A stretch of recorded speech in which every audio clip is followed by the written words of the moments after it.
So guys, आज हम synthesis of sentences के बारे में बात करने वाले हैं। और सबसे पहले हम ये जानने की कोशिश करेंगे कि सिंथेसिस कहते किसको हैं। अर्थात दो वाक्यों को जब हम बिना उसका अर्थ बदले जोड़ देते हैं तो उसको हम सिंथेसिस कहते हैं। When we join two words without changing the meaning of the sentence is called synthesis। तो सिंथेसिस में हम जो है सिंपल सेंटेंस से सिंपल सेंटेंस में, सिंपल से कंपाउंड में और सिंपल से कॉम्प्लेक्स में बनाने के तरीके जो है वो हम सीखेंगे। तो सबसे पहले हम अपनी बात करते हैं कि सिंपल से सिंपल सेंटेंस को किस तरीके से जोड़ते हैं। तो सबसे पहले हम जो है सिंपल सेंटेंस, इसमें क्या करते हैं कि सिंपल सेंटेंस जो है ये दो वाक्यों को जो है दो सेंटेंस को जोड़ करके बनाते हैं।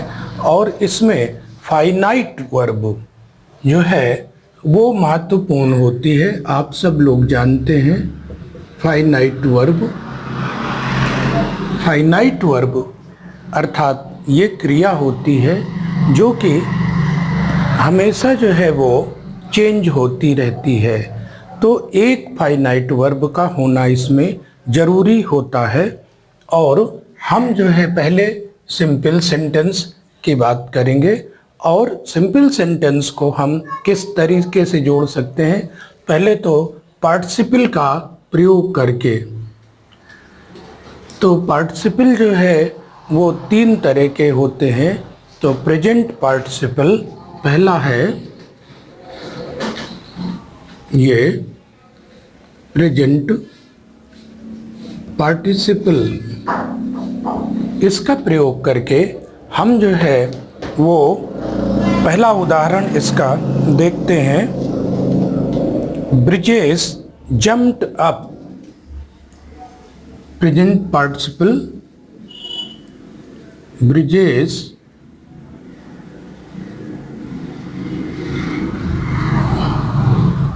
jumped up, he ran away,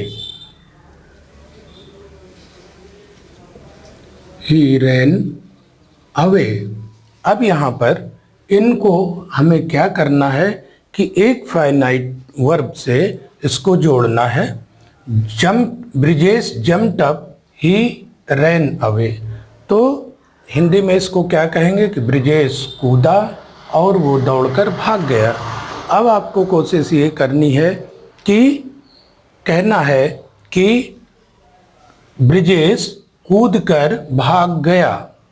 तो यहाँ पर अगर हम जंपिंग लगा दें तो ये वाक्य जो है ऐसे बन जाएगा, jumping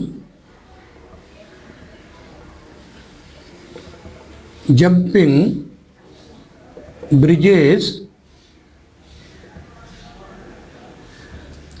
ran away.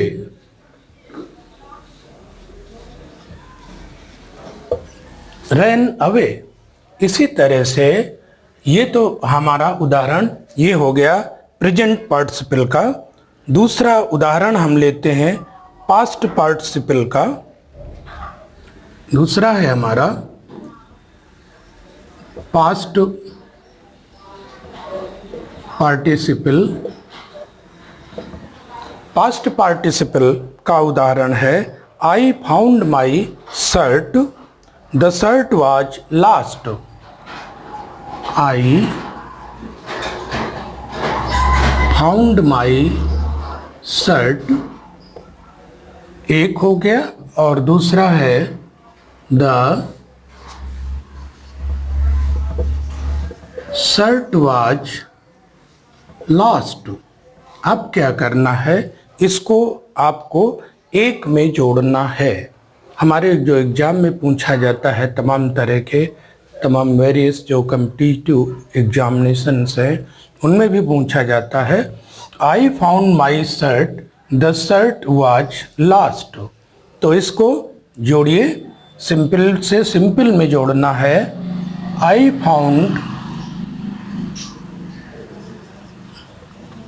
Found my last shirt. अब देखिए यहाँ पर जो है हमारी एक ही वर्ब चल रही है। अगर दो वर्ब यहाँ पर हो गई तो फिर वो दो तरह के अलग अलग वाक्य हो जाएंगे। I found my last shirt अर्थात मुझको मेरी खोई हुई शर्ट मिल गई। और तीसरा वाला जो देखते हैं तो वो है परफेक्ट पार्टिसिपल।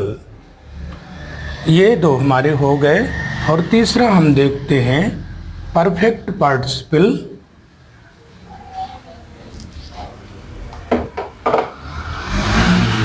इसको साफ कर लेते हैं।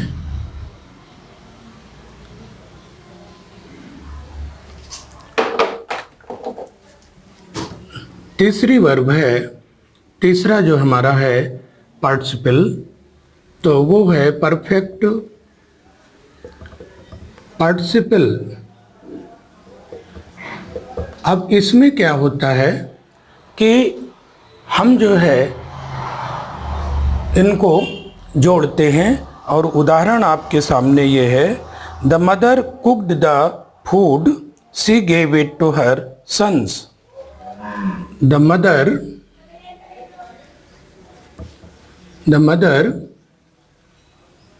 कुक्ड द फूड, ये वाक्य हमारा एक सेंटेंस बना। She gave it to her sons, ये हमारा एक वाक्य जो है बना। The mother cooked the food अर्थात माता जी ने खाना बनाया। She gave it to her sons, उन्होंने इसको अपने बच्चों को दे दिया। तो इसमें क्या होता है, अर्थात परफेक्ट का मतलब होता है काम हमारा ख़त्म हो गया है।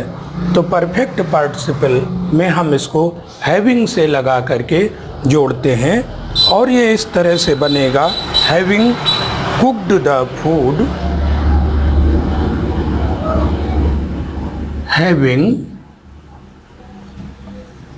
Cooked the food,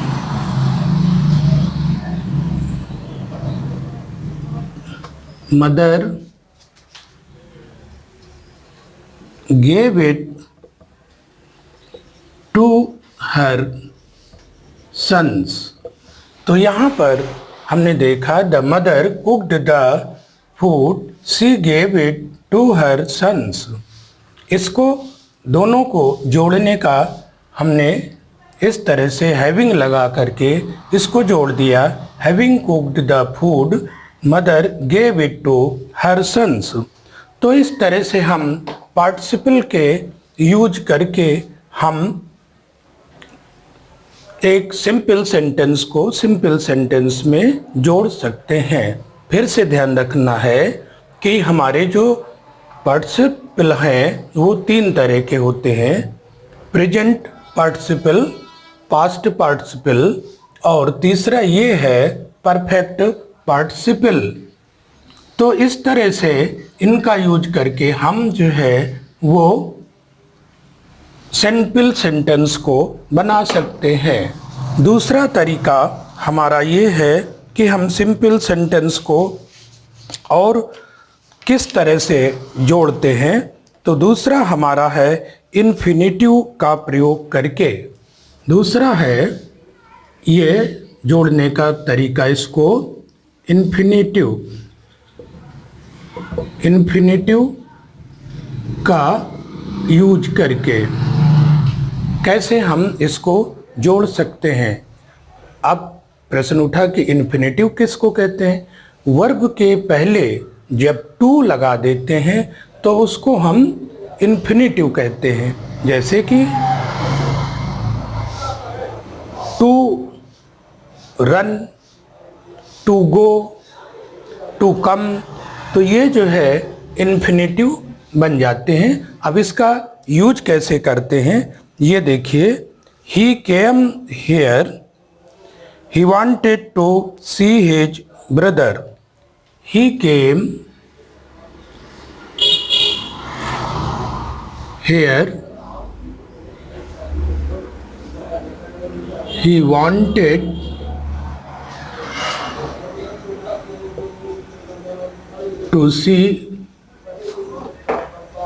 he wanted to see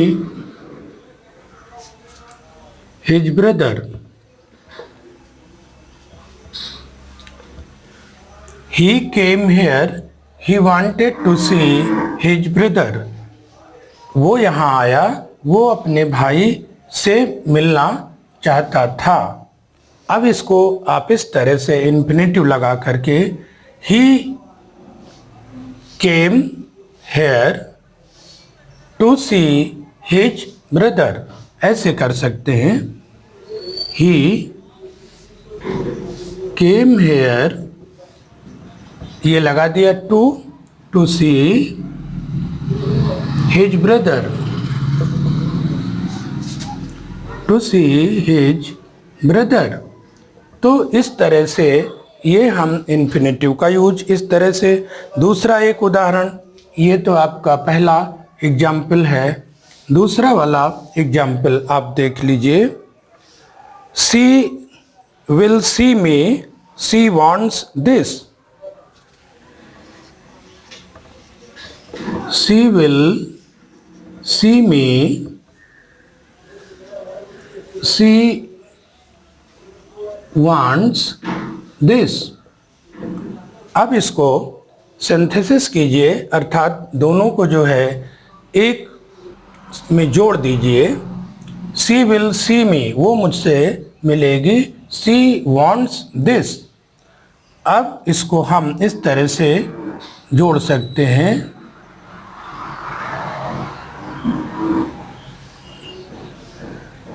ये wants है यहाँ पे, she wants this, तो she wants to see me। इस तरह से आप जो है ये इन्फिनेटिव को लगा करके हम इनको जोड़ सकते हैं। और फिर हम इसके बाद अपने थर्ड वाले एग्जाम्पल में इसको देखें कि इन्फिनेटिव को कैसे हम। तीसरा वाला, you are very fat, you can not run fast. You are very fat,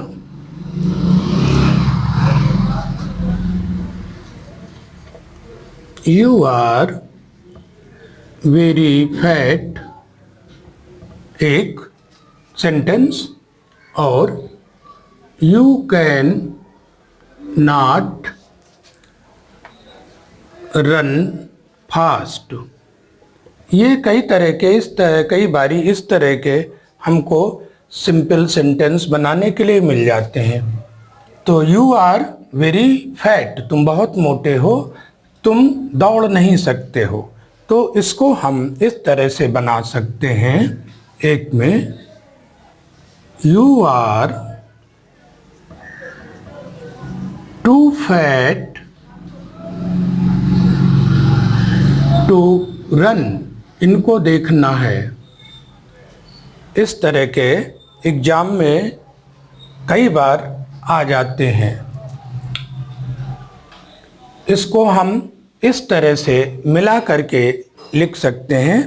और ये इस तरह से हमने देख लिया कि ये जो है हमारा इन्फिनेटिव का जो है वो यूज करके किस तरह से हम अपने शब्दों को जो है वो जोड़ सकते हैं, दो शब्दों को, सिंपल सेंटेंस को। अब आइए देखते हैं कि जीरंड का यूज करके किस तरह से हम जो है वो जोड़ सकते हैं। तो नाउन या जीरंड से पूर्व प्रीपोजिशन का प्रयोग करके नाउन या प्रोनाउन से पहले या बाद में प्रीपोजिशन का प्रयोग करके से पूर्व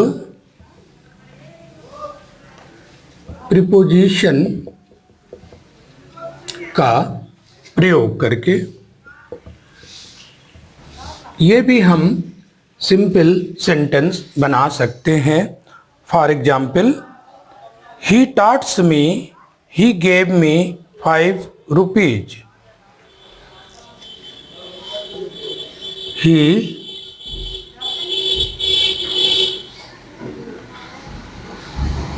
He taught me,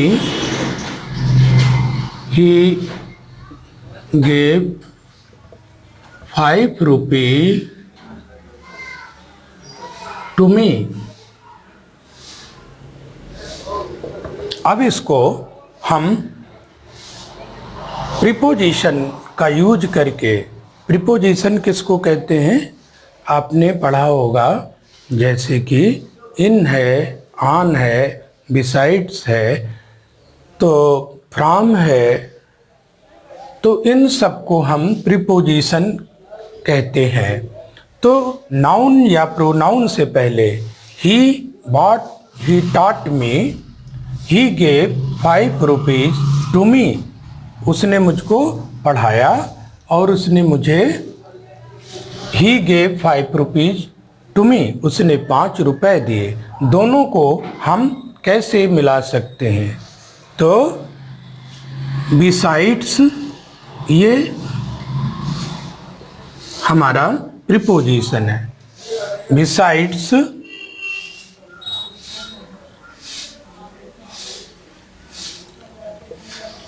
teaching me, he gave 5 rupees to me। अब इसका मतलब क्या हो गया? उसने मुझको 5 रुपया दिया, उसने मुझको पढ़ाया, तो मुझको पढ़ाने के अतिरिक्त, बिसाइड्स, पढ़ाने के अतिरिक्त उसने मुझे 5 रुपए भी दिए। तो इस तरह से हम इसको जोड़ सकते हैं। और एक और उदाहरण देख लीजिए कि her husband died, she heard the news, she fainted. हाँ, her husband died, she heard the news,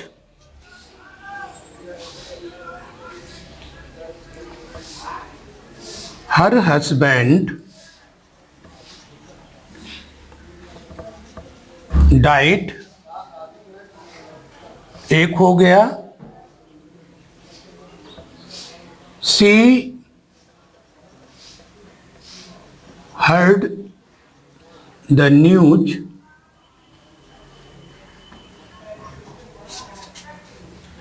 और सी फेंटेड। अब इसको मिला करके हम कैसे कह सकते हैं? Her husband died, she heard the news, she fainted.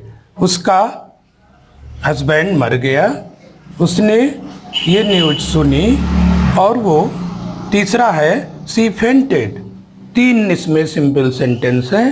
तो इसको हम इस तरह से जोड़ सकते हैं, प्रीपोजिशन लगा करके, on hearing the news of her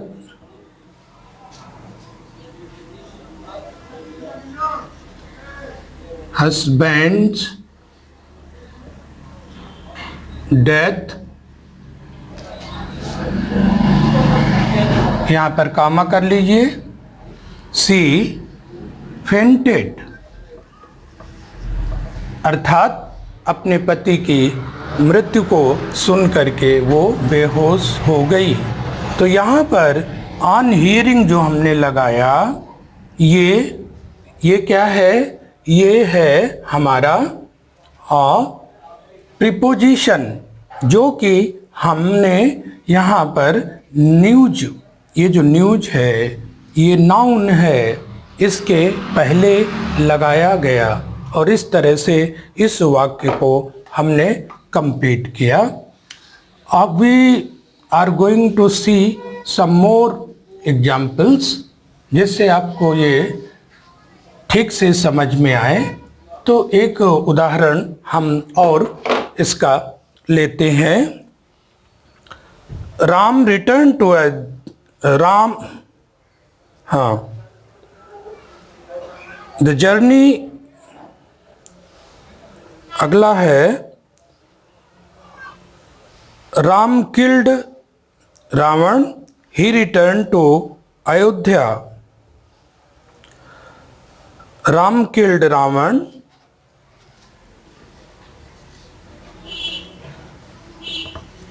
Ram killed Ravana, he returned Ayodhya. अब इसको हम जोड़ने की कोशिश करेंगे प्रीपोजिशन का प्रयोग करके। राम ने रावण को मारा और ही रिटर्न अयोध्या, वो अयोध्या लौट गए। अब इसको हम इस तरह से प्रीपोजिशन का यूज करके कर सकते हैं।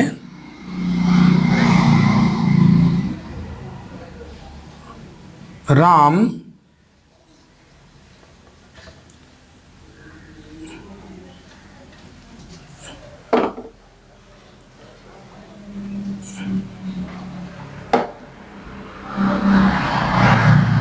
इसको इस तरह से करिए कि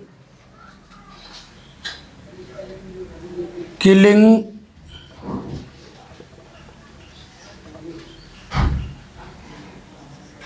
Ravan Ram return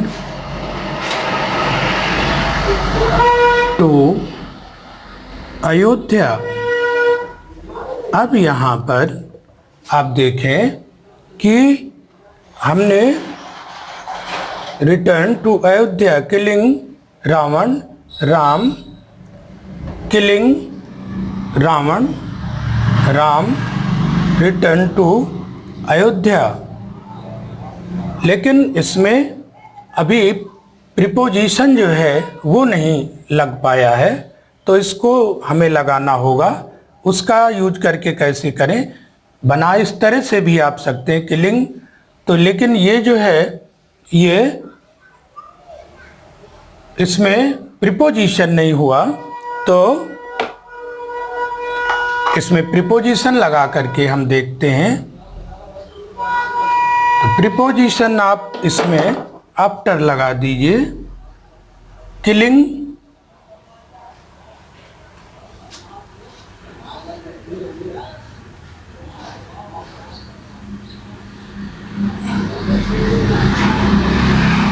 Ram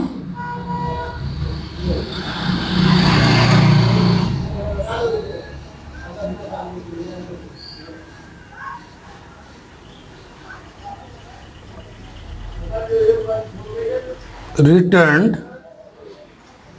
Ayodhya after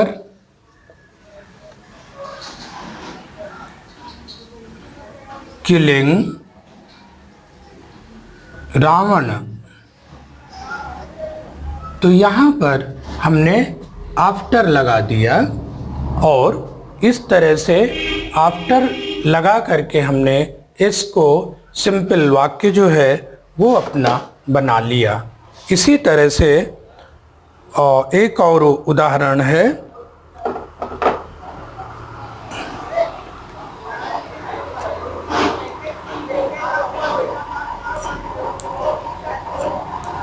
You helped me, I would have failed. You helped me,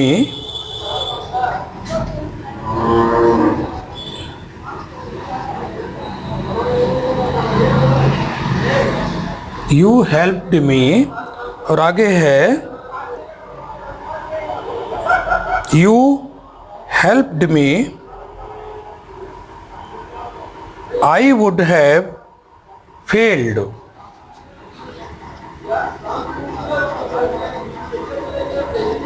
I would have failed. तुमने मेरी मदद की, I would have failed. मैं फेल हो गया होता।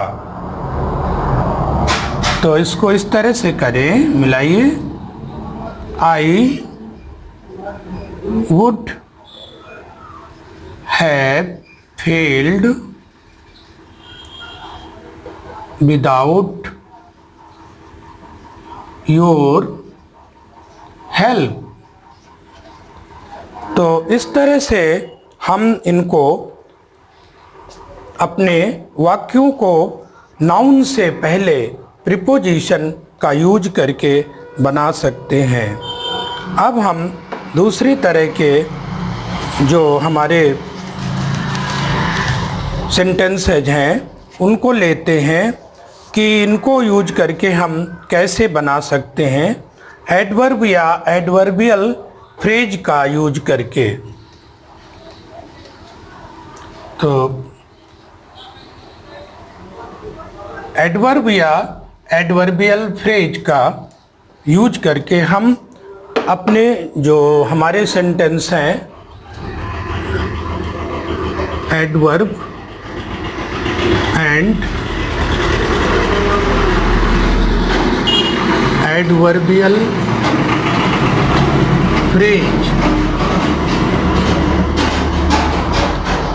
को लगा करके हम सेंटेंस कैसे बनाएंगे, आइए देखते हैं। He became ill, it was unlucky. He became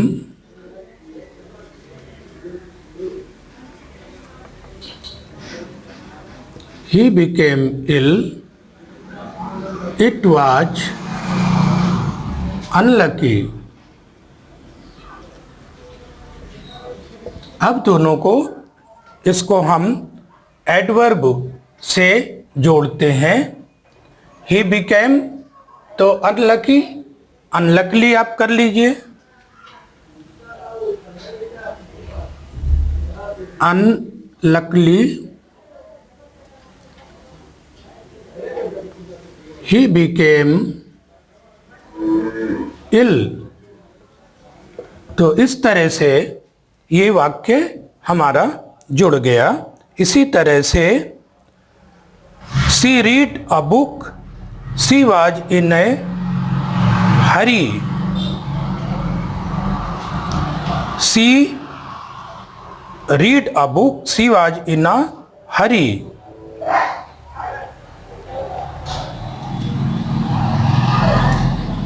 she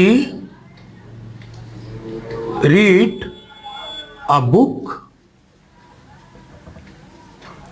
she was in a hurry। अब देखिए इनको हम कैसे जोड़े। she read a book, उसने किताब पढ़ी। she was in a hurry, तो इसको हम जो है ज़्यादातर देखते हैं कि एडवर्ब में जब हम चेंज करते हैं तो उसमें वाई आखिरी में लगा लेते हैं, जैसे लकी अनलकी, फिर हरी हरीडली। तो ये हमारा क्या बन जाता है, एडवर्ब बन जाता है। हरीडली शीघ्रता से। तो यहाँ पर सी रीड अ बुक हरीडली ऐसे कर देते हैं। सी read a book हरीडली।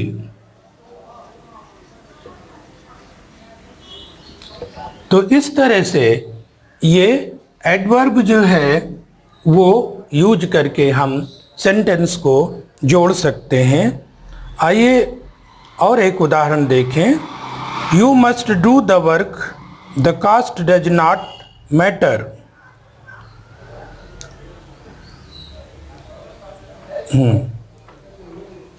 You must do the work, the caste does not matter.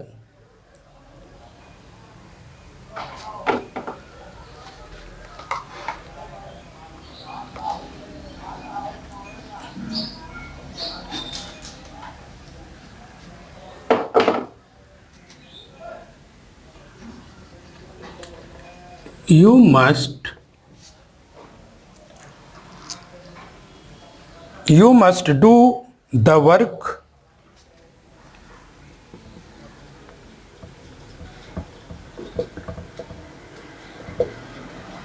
the cost does not matter। अब इसको हम कैसे जोड़ सकते हैं? You must do the work,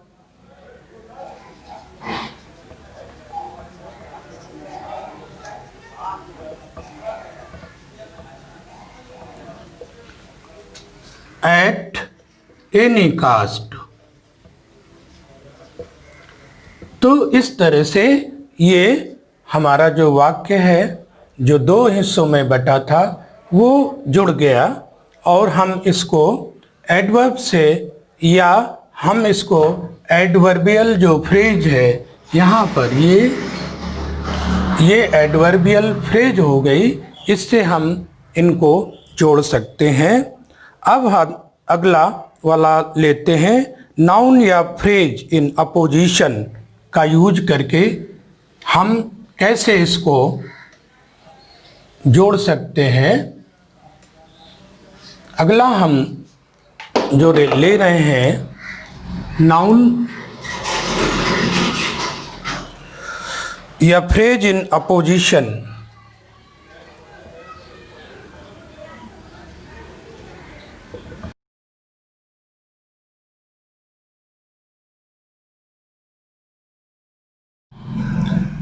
opposition, noun या फ्रेज इन अपोजिशन का यूज करके कैसे हम इनको सिंपल सेंटेंस को जोड़ सकते हैं।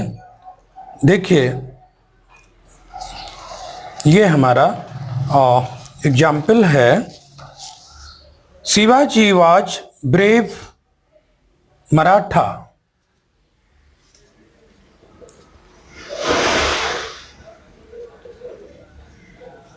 ब्रेव मराठा एक, और दूसरा है ही डिफीटेड औरंगजेब। ये तो पहला हो गया। दूसरा इसी का पार्ट है, ही डिफीटेड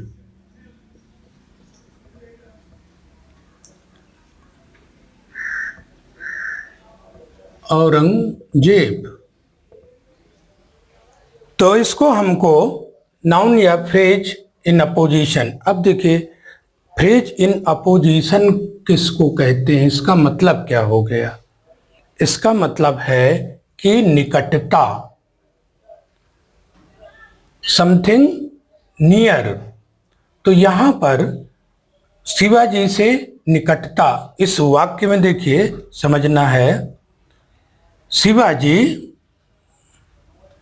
जो है ये वाक्य, और ही डिफीटेड औरंगजेब, तो इन दोनों में निकटता है। तो इस तरह के वाक्यों को हम जो है वो फ्रेज इन अपोजिशन कहते हैं, और इसको हम इस तरह से बनाएंगे,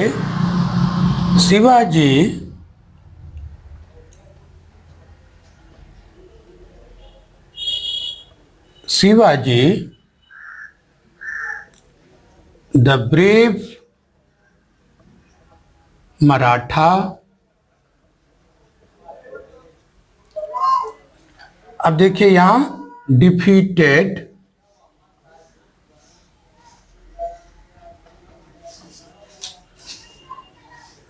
Aurangzeb,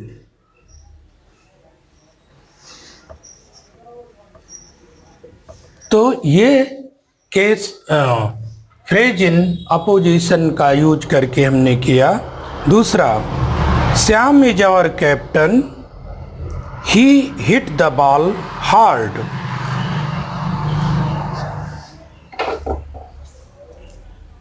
Shyam is our captain,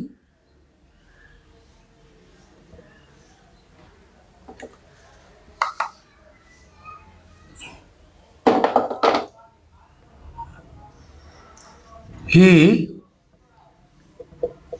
hit the ball। इसको जोड़िए, Shyam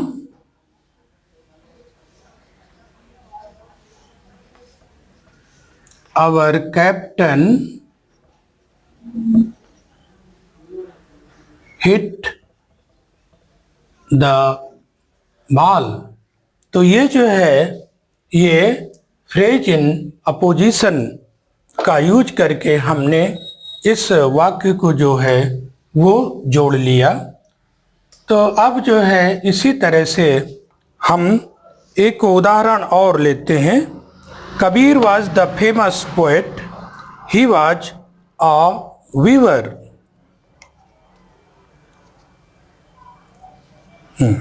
Kabir was the famous poet.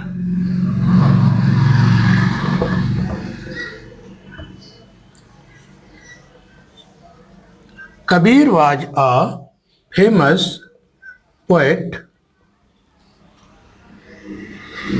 He was a weaver. Kabir एक प्रसिद्ध कवि थे, वो जुलाहे थे। तो इनको हम जोड़ें। Kabir the famous poet was a weaver। तो इस तरह से हमने इसको जोड़ लिया। अब आ जाते हैं नॉमिनेटिव एब्सोल्यूट फ्रेज का यूज करके।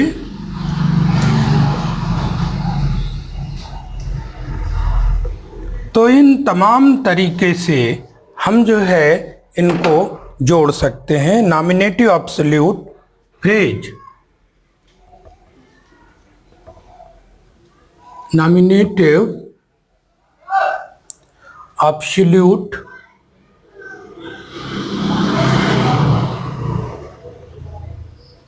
Phrase.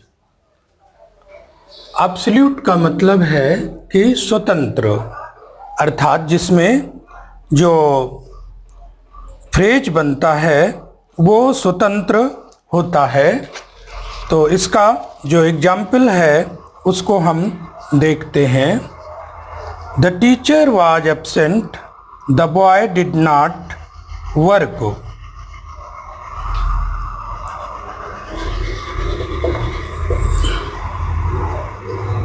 The teacher was absent,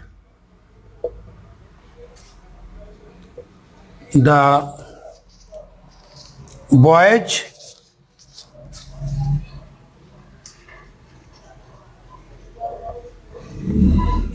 did not work।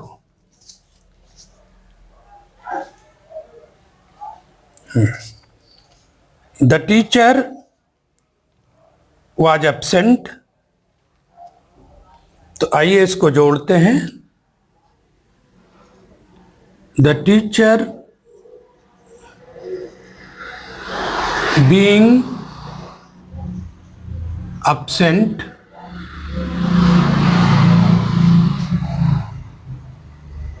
was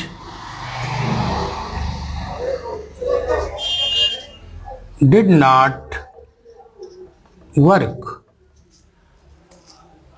और एक उदाहरण और लेते हैं। The school was closed, the teacher went to the city।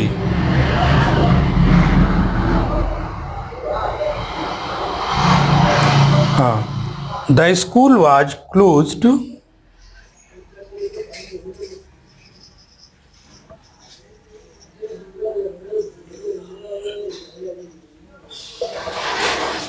the teachers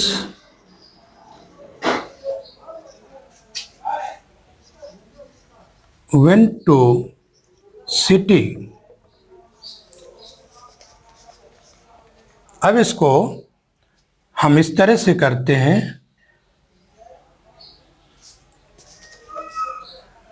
The school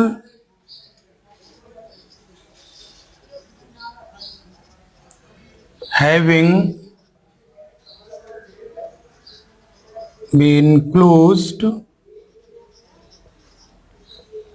the teachers went to city।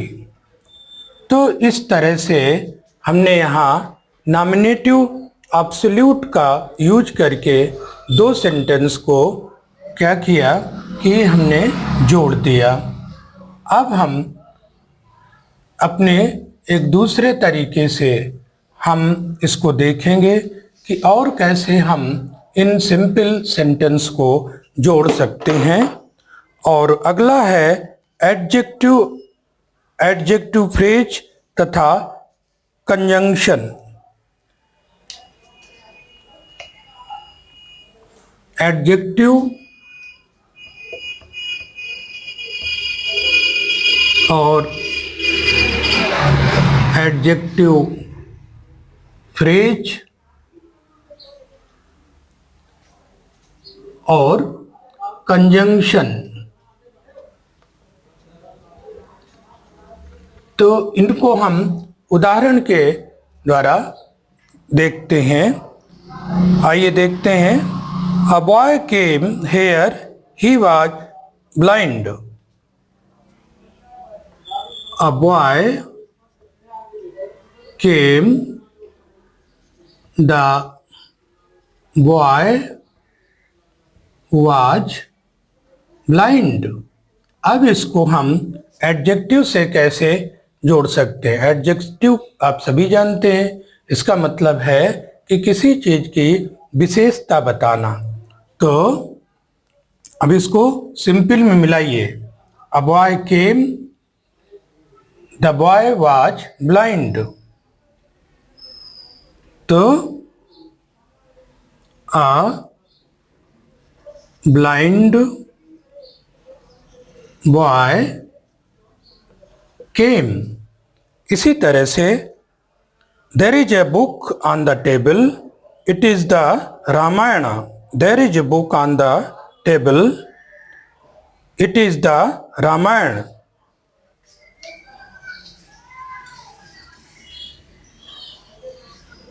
There is a book on the table,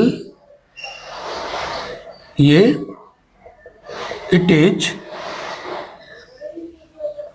Ramayan. There is a book on the table, it is Ramayan.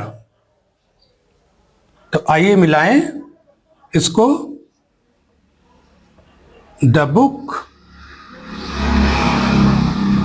On the table is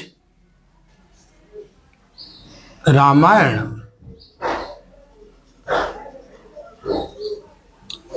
तो इस तरह से ये adjective का use हम कर रहे हैं। एडजेक्टिव फ्रेज का इसमें यूज हमने किया। दूसरा वाला उदाहरण हम देखते हैं कि हम दूसरे अपने उदाहरण में इसको स्पष्ट करते हैं। Hari bought a pen, he bought an ink pot.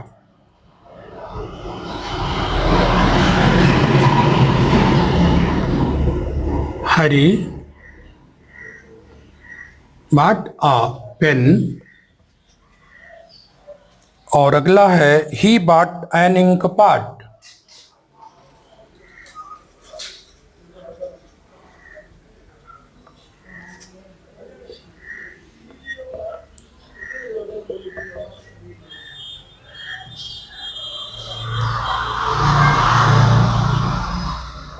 अब इसको मिलाइए, दो वाक्य हैं ये। हरी बॉट अ पेन एक वाक्य, और he bought an ink pot, तो इन दोनों को मिला दीजिए।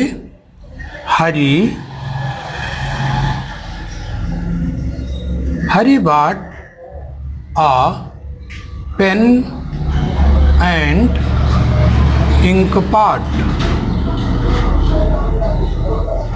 तो इस तरह से यहाँ पर जो है ये कंजंक्शन का यूज हमने किया, और यहाँ पर कंजंक्शन क्या है, Hari bought a pen and, ये हमारा कंजंक्शन हो गया। तो इसी तरह से Mohan went to Agra, Sohan also went with him. Sohan went to Agra,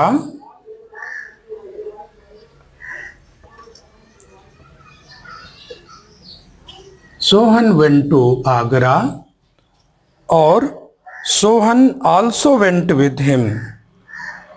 Sohan went to Agra, Mohan